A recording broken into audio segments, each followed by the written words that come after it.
ចុះបើមនុស្សអ្នកនេះដែលអ្នកស្គាល់ថាជាអ្នករៀនពូកែតាមពិតទៅមិនមែនជាមនុស្សស្លូតបូតឬអ្នករៀនពូកែធម្មតានោះទេនៅពេលនោះភ្លាមខ្ញុំក៏មានសំណួរមួយតាមពិតទៅគាត់គឺជាអ្នកណាឲ្យពិតប្រាកដសួស្ដីអ្នកនរគ្នាដោយសារពី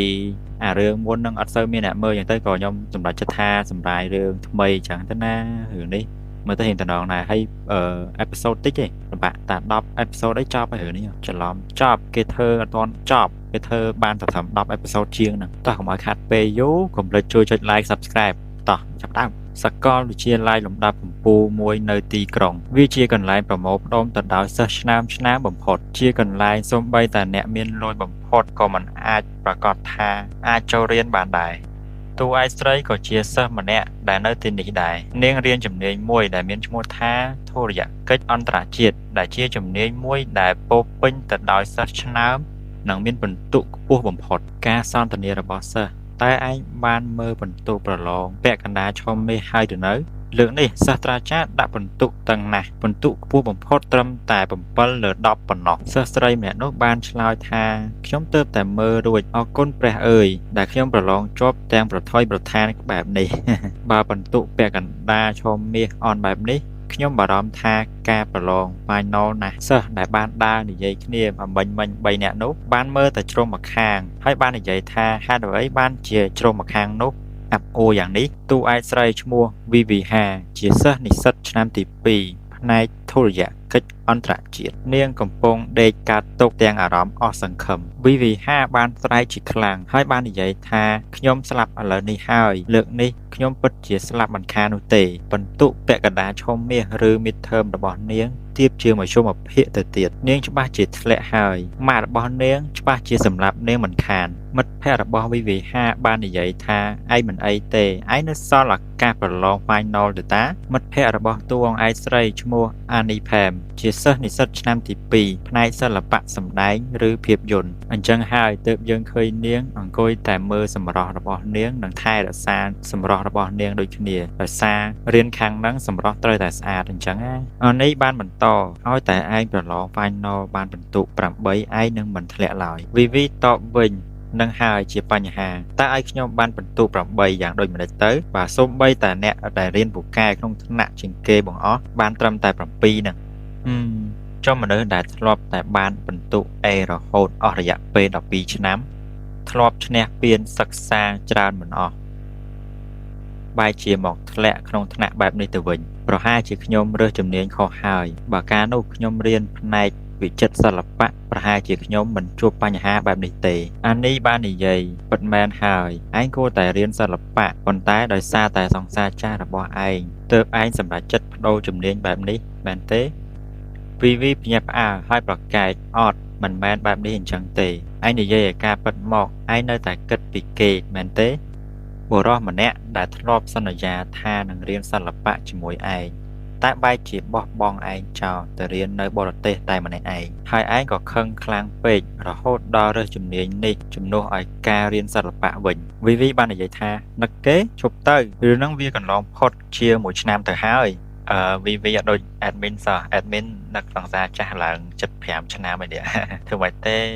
ចិត្តនឹកនៅតែនឹកតែយើងធ្វើមិនខ្មិចមានតែនឹកគេបន្តហ្នឹងហើយអត់មានអីត្រូវទៅត្រឡប់ក្រោយបានទេអញ្ចឹងតោះកុំឲ្យខាត់ពេកយើងចូលវីដេអូយើងតទៀតហេតុអ្វីបានជាឯងលើកឈ្មោះរបស់គេមកនិយាយទៀតខ្ញុំមិនចង់ឲ្យឯងនិយាយពីគេនោះទេអានេះនិយាយឌឺថាមិនសួរគេមានសង្សារថ្មីបាត់ហើយទៅដឹងមិនសួរតិចគេកំពុងរស់នៅយ៉ាងមានក្តីសុខនៅប្រទេសបារាំងទៅហើយចំណែកឯងវិញសូម្បីតែអ្នកមកញ៉ែបន្តិចក៏គ្មានដែរ VV តបឯងមិនបាច់និយាយត្រង់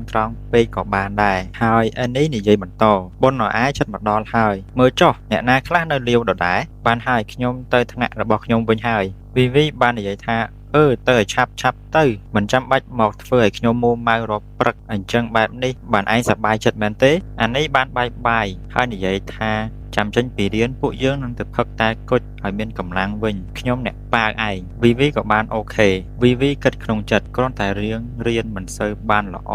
វាមិនទាន់គ្រប់គ្រាន់នោះទេឥឡូវត្រូវមកជួបរឿងសោកសៅចិត្តនឹងដល់ថ្ងៃបុណ្យណូអែលគ្មានសង្សារទៀតខ្ញុំចង់ដឹងណាស់ពេលនេះគេកំពុងធ្វើអ្វីប្រហែលជាគេកំពុងតែរវល់ដើរមើលប៉មអ៊ីហ្វែលជាមួយសង្សារថ្មីរបស់គេយ៉ាងផ្អែមល្ហែមហើយមើលទៅនៅពេលដែលវីអង្គុយស្រងោស្ងាត់មិត្តរួមថ្នាក់របស់គេបានហៅនាងមិត្តភក្តិរបស់ឯងអេនីហ្នឹងនាងមិនមែនរៀនជំនាញនោះទេមែនហេតុអ្វីបានជានាងមកអង្គុយលេងក្នុងថ្នាក់របស់យើងពេញមួយថ្ងៃអញ្ចឹងហើយហេតុអ្វីក៏ត្រូវតែតែងខ្លួនខ្លាំងម្លេះគ្រាន់តែមកសាលាសោះតិចចង់មកដាក់ពាក្យរកប្តីអ្នកមានមែនទេហើយនាងថែមទាំងស្លៀកពាក់សុទ្ធតែប្រែនល្បីទៀតតិចនាងប្រហែលជាមានលុយច្រើនហើយមើលទៅវីបានឆ្លើយទៅពួកគេយ៉ាងមុខមាំថាពួកឯងនិយាយលេងឬក៏មិនដឹងឪពុកម្ដាយរបស់នាងគឺជាម្ចាស់ក្រុមហ៊ុនដ៏ល្បីដែលធំពីក្រោយទីផ្សារខ្នាតយក្សគឺអិនគីមក្រុមនឹងហើយពួកឯងរៀនខាងផ្នែករដ្ឋធម្មនុញ្ញអន្តរជាតិដែរបែរជាមិនដឹងរឿងនេះរកប្តីអ្នកមានអ្នកនៅក្នុងនេះសុទ្ធតែជាសិស្សតើមានអ្នកមានមកពីណាម្យ៉ាងទៀតនាងអាចចិញ្ចឹមប្តីបានដល់តែ10ក្នុងពេលតែមួយបើនាងចង់សិស្សផ្សេងទៀតបានស្ដាប់វីនិយាយបន្តហើយនាងក៏ជាតារាសម្ដែងម្នាក់អញ្ចឹងហើយបានជានាងតែងខ្លួនស្អាតអញ្ចឹងនាងមិនដូចពួកយើងនោះទេនៅពេលនោះវីបានសើចនាងគ្រាន់តែនិយាយលេងតាកុំប្រកាន់អីច្បាស់ណាស់នាងគ្រាន់តែចង់អួតអំពីមិត្តភ័ក្តិអ្នកមានរបស់នាងប៉ុណ្ណោះតាមពិតទៅមិត្តភ័ក្តិរបស់នាងមិនមែនជាអ្នកមានឯណាតារាសម្ដែងនាងគ្រាន់តែជាតួបន្ទាប់មិនសមដែលមិនសូវមានគេស្គាល់សោះចង់មកអួតធ្វើអីនៅពេលនោះដែរមាននឺតដើរចូលមកក្នុងថ្នាក់នេះនឺតនឹងមានន័យថាជាសិស្សម្នាក់ដែលចូលចិត្តអង្គុយខាងមុខឬអង្គុយខាងមុខគ្រូអញ្ចឹងណាហើយពាក់បន្តាឲ្យមុខស្លូតនឹងគេហៅថានឺតហើយមិត្តរួមថ្នាក់របស់គេបាននិយាយថាអូឯងមើលទៅនឺតប្រចាំថ្នាក់របស់យើងមកដល់ហើយតាហេតុអ្វីបានជាគេមកយឺតម៉េះជាធម្មតាឯងមកដល់សាលាស្មើនឹងអ្នកយាមទ្វារតាអូយពួកយើងកំពុងនិយាយជាមួយឯងណាហេតុអ្វីបានជាឯងមិនមើលមុខពួកយើងសោះអញ្ចឹងចិត្តដាច់ម៉ែមើលទៅគេដូចជាទើបតែអានសៀវភៅចប់អស់1000ក្បាលកាលពីយប់មិញអញ្ចឹងហាកុំបង្អាប់គេអីឯងមិនដឹងទេថាពួកអ្នកមានប្រាជ្ញាសុទ្ធសឹងតែមានមុខមាត់បែបនេះទាំងអស់មិត្តរួមថ្នាក់របស់គេបាននិយាយបន្តថាបន្តបង្អាប់គេទៀតទៅគេច្បាស់ជាយំមិនខានទេវីគិតក្នុងចិត្តថាពួកនឹងទៀតហើយវីបាននិយាយឲ្យយើងដឹងថាពួកវាធ្វើដូចជារឿងកំប្លែងតែការពិតទៅពួកវាចូលចិត្តដើរមើលងាយគេអញ្ចឹងសោះនាងពិតជាអាណិតគេខ្លាំងណាស់តែកង្វល់ពីអ្នកដតីច្រើនពេកមកខ្វល់ធ្វើម៉េចទៅខ្ញុំប្រឡង Final កុំឲ្យធ្លាក់ទៅវិញបានសមនៅពេលនោះដែរសាស្ត្រាចារ្យបានចូលមកដល់អារម្មណ៍សួស្តីអ្នកទាំងអស់គ្នាតើក្រុមមួយណាធ្វើបទបង្ហាញនៅថ្ងៃនេះហើយសិស្សទាំងអស់គ្នាក៏បានជម្រាបសួរទៅកាន់លោកគ្រូឬសាស្ត្រាចារ្យវិញដែរហើយសម្លេងមួយបាននិយាយថាគឺក្រុមរបស់ខ្ញុំបាទអូខេអញ្ចឹងឡើងធ្វើបទបង្ហាញឥឡូវនេះទៅតួងឯប្រុសជានឺតងាកមកមើលដោយទឹកមុខមើងម៉ាត់សាច់រឿងបានកាត់មកពេលព្រលឹមបង្ហាញពីទស្សនវិជ្ជាមេឃស្រឡះនិងទីតាំងហាងមួយកន្លែងដែលមានឈ្មោះថា May House ជាហាងកាហ្វេនិងកន្លែងរៀនធ្វើដីឥដ្ឋស្ត្រីម្នាក់សួរទៅកាន់វីថាតើឯងប្រកាសថាឯងមិនអីទេតើឯងចង់សម្រាកមួយព្រឹកទេវីតបខ្ញុំមិនអីទេស្ត្រីនោះសួរបញ្ជាក់ប្រកាសអត់មើលទៅឯងដូចជាល្វើយខ្លាំងណាស់ល្វើយនឹងដូចអស់កម្លាំងអីចឹងណាម្ចាស់ហាងបានសើច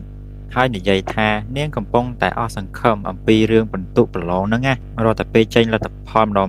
នាងដឹងតែអញ្ចឹងរហូតមកម្ចាស់ហាងបានណែនាំតួអង្គឯស្រីឲ្យសម្រាកខ្លះដើម្បីផ្ដោតលើការតស៊ូច្រឡំការសិក្សាវាពិតជាពិបាកខ្លាំងណាស់ក្នុងការផ្ដោតអារម្មណ៍នៅពេលដែលឯងត្រូវរ៉ាប់រងទាំងការងារនិងការរៀនសូត្រផងដែរបែបនេះងើបមករៀបចំបដាទៅភ្ញៀវចិត្តមកដល់ឥឡូវហើយនៅពេលនោះវីបាននិយាយថាបើខ្ញុំឈប់តើមានអ្នកណាមកធ្វើការនៅសល់តែពួកបង2នាក់ហ្នឹងតើធ្វើដូចម្ដេចទៅទើបធ្វើការតន់ទៅម្ចាស់ហាងបាននិយាយទាំងមិនខ្វល់ថាខ្ញុំនឹងជួបបុគ្គលិកថ្មីបន្តទៀតច្រឡំទៀតបន្ថែមទៀតច្រឡំបន្តទៀតឯណាវីភ្ញាក់ព្រឺតចាំបន្តិចកុំប្រាប់ណាថាចង់ដេញខ្ញុំចេញពីការងារម្ចាស់ហាងបានតបទេមិនមែនទេបងគ្រាន់តែចង់រកអ្នកមកជំនួសតាមិនបានដេញអ្នកណាទេចិត្តជាក់ទៅវីគិតក្នុងចិត្តម្នាក់ឯងថាអូខេខ្ញុំឈប់មួយម៉ាយទៅវីដល់មកធ្វើការឥឡូវហើយនៅពេលនោះវីបានទះកំភ្លៀងខ្លួនឯងនិងតាំងចិត្តថា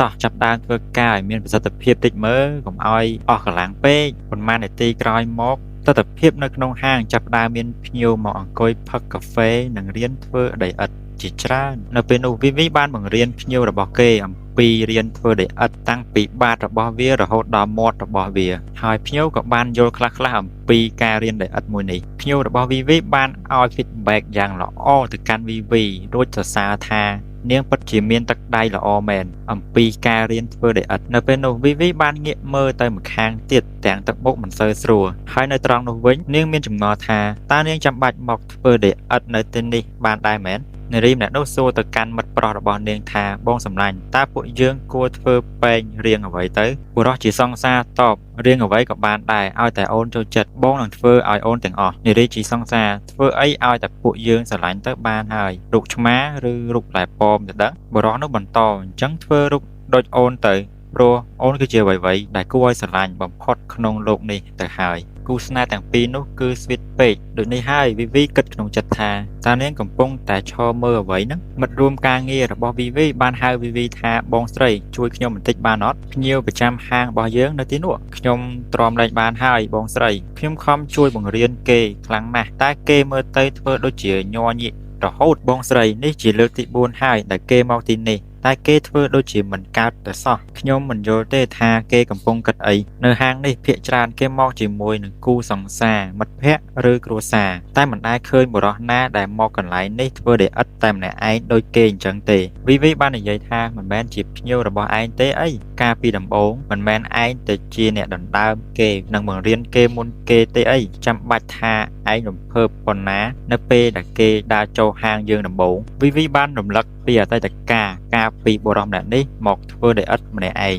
លើកដំបូងគេមើលទៅប្រកាសជាមានសិល្បៈឬស្ទាយសិល្បៈមិនខានមើលរូបរាងគេចោះរឹងមាំខ្លាំងណាស់ខ្ញុំពិតជាចង់ស្គាល់គេខ្លាំងណាស់តែនៅពេលបច្ចុប្បន្នតើការហ្នឹងខ្ញុំមើលទៅបែបហ្នឹងមែនទេមិត្តរួមការងាររបស់ VV បានសូមអង្វរនាងឲ្យទៅបង្រៀនគេជំនួសខ្ញុំបន្តិចទៅនៅពេលនោះ VV បានយល់ព្រមហើយនិយាយថាលែងជើងបងទៅភ្ញៀវកំពុងមើលយើងគ្រប់គ្នាណាតួអង្គឯករបស់យើងជា nerd ប្រចាំថ្នាក់គិតក្នុងចិត្តថាហើយតើត្រូវធ្វើវាដោយរបៀបណាទៅនៅពេលនោះ VV បានឈរមើលគេកំពុងធ្វើដោយការលំបាកនៅពេលនោះ VV បានមកដល់ហើយបានណែនាំគេរំកិលខ្លួនចិត្តកង់វល់បន្តិចមកបន្ធូរស្មារតីរបស់អ្នកធូរទីទៅ VV បានបន្តថាខ្ញុំមើលឃើញថាអ្នកកំពុងប្រើកម្លាំងខ្លាំងពេកហើយខ្លួនប្រាណរបស់អ្នកតានតឹងពេកដែរតោះពួកយើងចាប់ផ្ដើមពីដំបូងទៅវិញទៅ